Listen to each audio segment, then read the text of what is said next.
Hello everyone, how are you doing today? I'm Star Wars Meg, welcome back to my channel.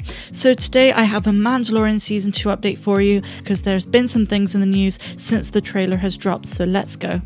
Now before I get into the video guys, please may I ask you to hit like on this video, to subscribe to my channel if you're new, and please consider becoming a patron of mine on Patreon so that I can do this daily and keep giving you guys some awesome updates from a galaxy far, far away. But without further ado, let's get back to the video.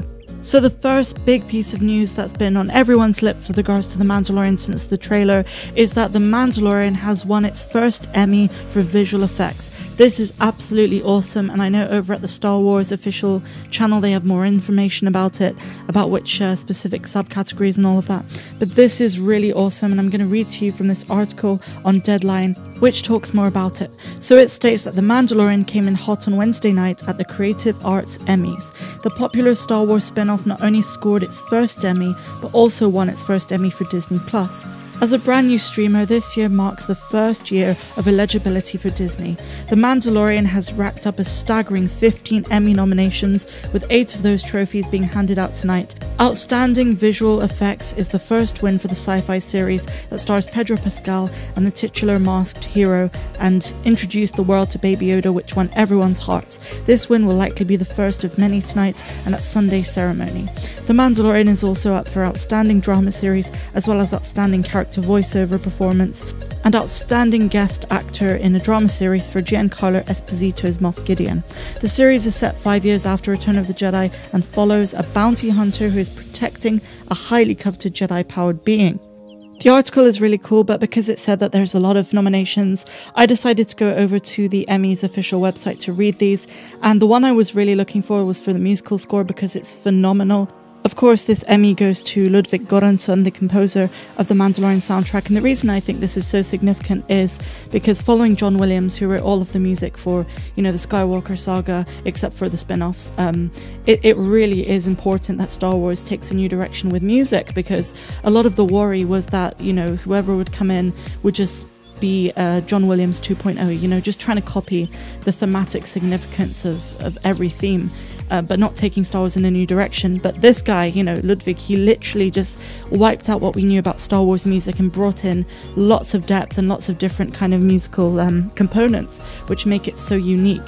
And I think also in the Mandalorian Season 2 trailer, we got that amazing Mongolian throat singing soundtrack, and that was really awesome. I like that they're using this diverse amount of music that we haven't heard before, and it expands Star Wars in a new direction. It takes the universe that we thought we knew and brings it to life in a completely different way, because the music of Star Wars has always been the heart and soul of the franchise.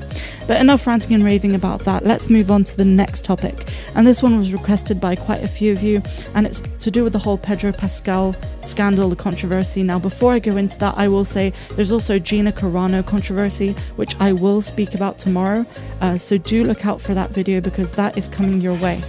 But the Pedro Pascal thing is basically a claim, a rumour, a speculation that he left the show halfway through filming Season 2 because he disagreed with Jon Favreau and Dave Filoni on some key issues, the main one being that he wanted scenes without his helmet, and they said no, it's really pivotal that you keep it on. So a lot of people like Grace Randolph and a bunch of others on YouTube have been spreading this like, it's fact that we won't get Mando much in Season 2, and I think they're mixing a few components here which we need to look at in depth. The first one being that Dave Filoni did state that there would be many more different character developments in this second season. They're not just going to be focusing on Mando and Baby Yoda, but they're going to look at different characters from across the galaxy. Now, a lot of fans probably took this to mean that, there was probably some drama, and while I can't state that it's a false rumour, just see it as a rumour. Why would they do that? Why would Pedro Pascal say, that he would want to leave because of the mask issue? Let's be real here. He signed up to be Mando. From day one, he knew, most people wouldn't get to see his face most of the time on the show. I don't think all of a sudden he had a change of heart and he'd left the show because he couldn't get enough, maskless shots. That doesn't really sound right to me, and I think it's just a rumour. But we'll see in Season 2. Maybe I'm completely wrong and the rumour turns out to be true.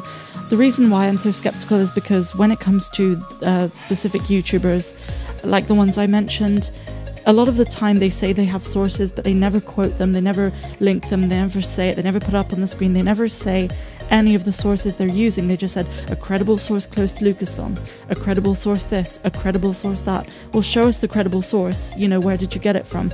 And if they do, it ends up not being credible at all, and it's just someone who heard from someone. So like I say, just take it with a grain of salt. I wouldn't listen to it. Why in the world would they have such an exciting Mandalorian season 2 if Pedro Pascal was to leave halfway through the season? And why in the world, Pedro Pascal being the smart guy that he is, why would he sign up for the Mandalorian in the first place to then later realize, oh, you know, crap, I've got to wear a helmet the whole time? He signed up for the job, he knew what he was in for. And now, guys, we come on to a really juicy piece of news. This one really excited me. It's the only news source I found about this, and it's from Radio Times, and it's titled, "When Can We Expect Another Mandalorian Season 2 Trailer?" Now, the reason I'm mentioning this right now is because we just had the first one, and a lot of people have been asking, not only on my channel, but throughout Twitter and Instagram, they've been saying, you know, when are we going to get a second trailer or another TV spot from The Mandalorian Season 2? Well, according to Radio Times, we are going to get at least one more. And they reckon that it will be within the first week of October.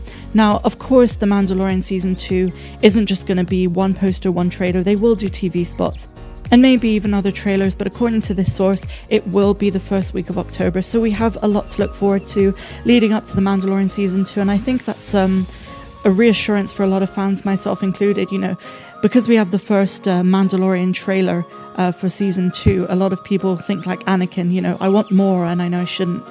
But that is the nature of loving a franchise like Star Wars and loving a show like The Mandalorian. So yeah, we won't have to wait till the 30th of October to get another sneak peek into Season 2. It will be hopefully the first week of October.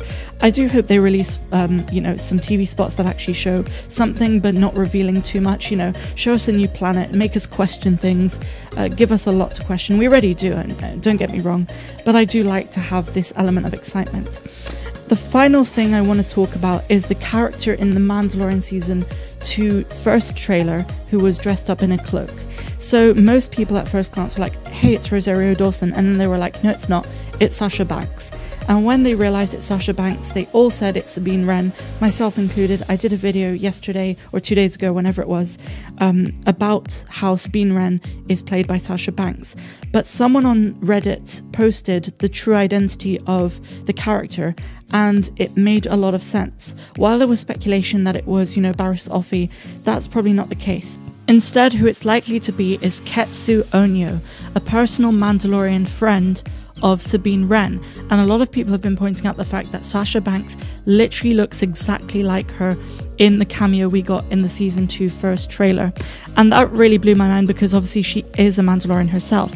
She was born in 22 BBY, and Ketsu Onyo was a Mandalorian warrior and artist who lived during the Age of the Empire and studied with her friend Sabine Wren at the Imperial Academy on Mandalore. At some point they decided to escape the academy, and Ketsu helped her friend escape from the academy as well, and the two became bounty hunters. Now look, again, this is just speculation, and I thought it was a really good theory on Reddit about who this character is. We have no proof that it's Sabine Wren, it's just the most likely and most logical person. But something that someone commented that really got me thinking was, why would they make such a huge reveal in the trailer? They wouldn't do that, just like they wouldn't put Ahsoka. I do think that she is an important character, but she is paramount in leading to a much more important character that we'll see, perhaps Ahsoka or Sabine Wren or Bo-Katan or someone like that. So that's all I have for you guys today. I really hope you enjoyed my video. If you did, please give me a thumbs up, subscribe to my channel if you're new, and like I said, please consider becoming a patron of mine on Patreon. For just $2 a month you can help to support my channel so I can bring you regular content every day, and we can keep this thing going and growing. So I appreciate you all so much. Thank you for watching. Have a fantastic day, no matter where you are in the galaxy. Have a good one.